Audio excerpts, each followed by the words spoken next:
tunanogeshaje? Umeona nimekuelezea present continuous, present simple. Sasa tuongelee present perfect bila kupepesa macho, kwa sababu najua sasa hivi umeshaanza kuelewa. Nitakwenda haraka kidogo. Present perfect tense, kumbuka ni has na have, okay? Present perfect tense. Na nikifundisha kuhusu present perfect tense, ina maana utaunganisha na present perfect continuous, kwa sababu hizi tense mbili zinahusiana. Sawa sawa ndugu yangu.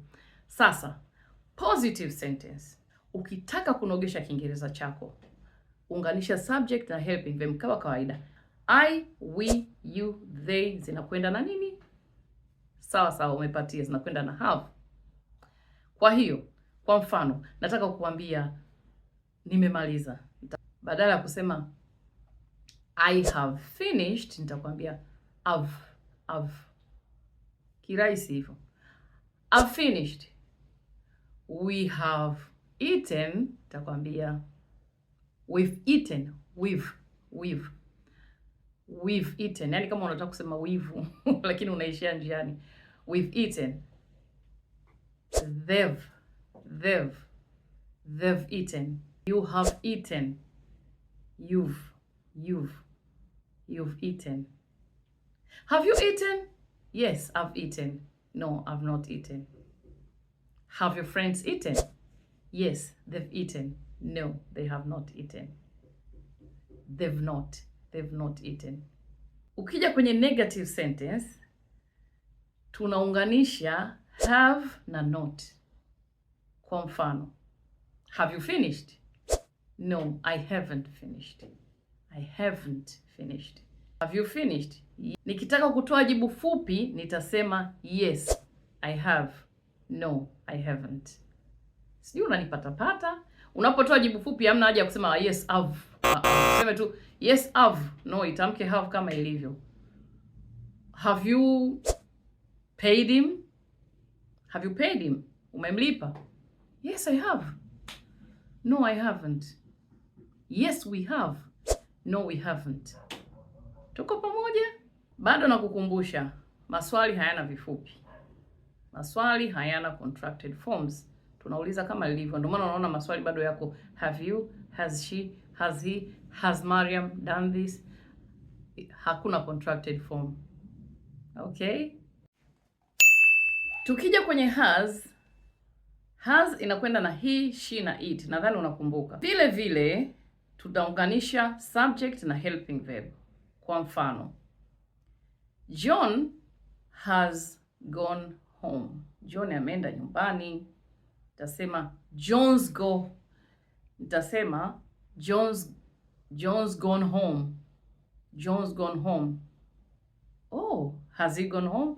Yes, he's gone home. Naweka he kiapostrophe pale, yani kimkato na s. Nisikilize kwa makini sana. Where is Mariam? Mariam has slept. Mariam amelala. Kwa kifupi nitasema Mariam's slept. Kama sitaki kutumia jina nitasema tu she's slept. She na s na kamkato pale. Has it rained today? Nakwambia yes. It's rained a lot. It has rained a lot, lakini mimi naweka it na s na kimkato pale. It's rained a lot. Nikimaanisha it has. Kwa nini nimekuambia usikize kwa makini? Kwa sababu hiyo he's gone home, she's slept na it's rained a lot zinafanana na present continuous tense tulipokuwa tukisema he's going home, she's going home, it's going home. Sijui unanigeti. Lakini kama umeiva kwenye tensi, utajua present continuous tense nikisema he's going home, kuna ing na maanisha sasa hivi. Kwa hata ukimsikiza mtu anaongea labda kwenye mkutano, ofisini, kwenye movie, kwenye documentary, akisema he's going home now, ukisikia ing unajua anakwenda nyumbani. Lakini ukisikia he's gone home inamaanisha Ndugu mwanafunzi wangu mpendwa, nadhani umenigeti hapo, umenipata. Yaani hizi kwenye helping verb na kale ka s vinafanana, lakini kitakachokuambia ni tense gani ni either going au gone. Hizi he, she na it wengi wanazichanganya, au wengi huwa wanajiuliza huyu mzungu mbona kakosea, au huyu sijui mtu anaongea Kiingereza mbona kakosea. No, hajakosea. Ukimsikiza kwa makini na ukiwa umeiva vizuri kwenye tense, utaelewa.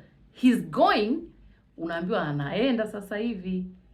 He's gone, unaambiwa tayari hayupo. He's going, unamwona huyo anaenda. Where's John? He's going home. Yule namuona. Lakini where's John? He's gone home. Hayupo, kashaenda, kashaondoka. Tuko sawa? Nafikiri utakuwa umenielewa. Swali, has Mary gone home? Yes, she's gone home. No, she hasn't. Has, alafu naongeza nt pale. Nikimaanisha she has not gone home. She hasn't gone home. Has it rained in Dar es Salaam? Yes, it has. No, it hasn't. Nikimaanisha yes, it has rained in Dar es Salaam. Au kwa kifupi, yes, it's rained in Dar es Salaam. No, it hasn't rained in Dar es Salaam. It's very dry actually. Tuko pamoja ndugu zangu? Kwa hiyo, positive have, she's, his, they've, we've, you've. Negative, I haven't, she hasn't, we haven't, you haven't. Kwa kifupi, have you eaten? Yes, I have. No, I haven't. Has she finished? Yes, she has. No, she hasn't. Has your cat pooped? Paka wako amepupu? Yes, it has. No, it hasn't. Thank you.